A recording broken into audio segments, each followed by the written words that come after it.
شیخ ولید رحمۃ اللہ علیہ جب مالٹا کی جیل میں قید ہو گئے تو شیخ ولید رحمۃ اللہ علیہ کے جو متعلقین تھے، مریدین تھے، تو ان کے دلوں کی عجیب کیفیت تھی. چونکہ جب انسان کو شیخ کی صحبت مل جاتی ہے تو انسان کو خوشی ہوتی ہے. اور ہم نے اس کا اپنی زندگی کے اندر بارہا تجربہ کیا کہ جب ملتان سے جاتے ہیں تو بہت سارے غم پریشانیاں ہوتی ہیں جو اکٹھی کر کے لے کے جاتے ہیں. مدرسے کی پریشانی، کوئی بہر کی پریشانی، کوئی گھر کی پریشانی. لیکن جو ہی اپنے پیر و مرشد کی مجلس کے اندر پہنچتے ہیں، صرف حضرت کی زیارت کر لیتے ہیں، زیارت کرنے کی وجہ سے اللہ تعالیٰ وہ پریشانی کو ختم فرما دیتے ہیں. وہاں سے ہلکے پھلکے ہو کے آتے ہیں اور جسم کے اندر ایک سکون راحت ہوتی ہے. تو مشائخ کو دیکھنے کی وجہ سے، صحبت کے اندر بیٹھنے کی وجہ سے اللہ بندے کو قلبی سکون ضرور عطا فرما دیتے ہیں. تو شیخ ولید رحمۃ اللہ علیہ کے مریدین پریشان تھے کہ ہمارے شیخ جو ہے وہ جیل میں جا چکے ہیں. شیخ ولید رحمۃ اللہ علیہ کے ایک مرید تھے حضرت مولانا مفتی کفایت اللہ دہلوی رحمۃ اللہ علیہ. ان کی جوانی کی عمر تھی.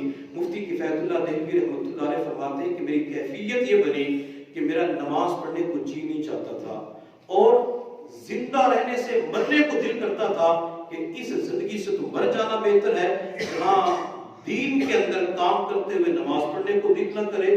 اور فرماتے ہیں کہ جب میں کسی کنویں کے اندر پانی کی طرف دیکھتا تھا تو دل کرتا تھا کہ کنویں کے اندر چھلانگ لگا کے اپنے آپ کو ختم کر دوں. فرماتے ہیں یہ کیفیت بن چکی تھی. تو میں پھر تھانہ بھون کے اندر دیوبند سے سہارنپور کی طرف جا رہا تھا. جب میں سہارنپور پہنچا تو سہارنپور سے تھانہ بھون جانا تھا. اللہ کی شان جو ٹرین جانی تھی وہ ٹرین مس ہو گئی. تو میں نے سوچا کہ سہارنپور کے اندر رات گزار لیتا ہوں، صبح یہاں سے سفر کر کے پھر تھانہ بھون چلا جاؤں گا.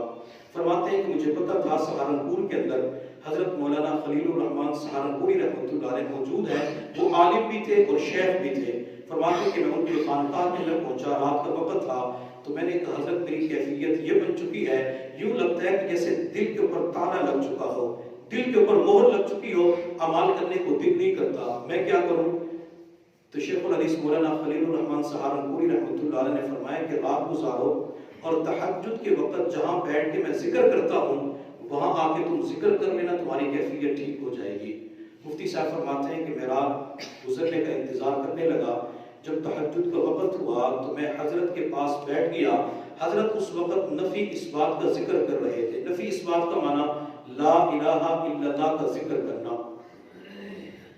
فرماتے ہیں کہ میں حضرت کے پاس بیٹھا اور میں نے بھی نفی اس بات کا ذکر کرنا شروع کر دیا. جب میں نفی اس بات کا ذکر حضرت سہارنپوری کے قریب بیٹھ کے کر رہا تھا تو مجھے یوں محسوس ہو رہا تھا کہ میرے دل کے اوپر کوئی چیز آ رہی ہے اور دل کو نچوڑ رہی ہے. کالے رنگ کی کوئی چیز ہے وہ میرے دل سے نکل رہی ہے. تو جب میں مراقبہ کر کے فارغ ہوا تو میں نے حضرت کی خدمت کے اندر عرض کیا، حضرت مجھے یوں محسوس ہو رہا تھا جیسے دل سے کوئی کالے رنگ کی چیز نکل رہی ہے. تو حضرت نے فرمایا کہ یہ گناہ ہے، چونکہ گناہ کی مثال اندھیرے کی ہے، نیکی کی مثال روشنی کی ہے. تو جب آپ نے ذکر کیا، ذکر کے انوارات آپ کے دل پہ پڑے، اس ذکر کے انوارات نے گناہوں کی میل کو دور کر دیا. اب مفتی صاحب فرماتے ہیں کہ میں نے اگلے دن تھانہ بھون جانا تھا تو مجھے حضرت مولانا خلیل الرحمن سہارنپوری نے فرمایا کہ جب اگلی مرتبہ آؤ تو پورا ایک دن لے کے آنا. مفتی صاحب فرماتے ہیں میں تھانہ بھون سے واپس آیا اور 2 دن لے کے آیا. 2 دن اور 2 راتیں گزاروں گا. فرماتے تہجد کے وقت میں حضرت کے پاس بیٹھا.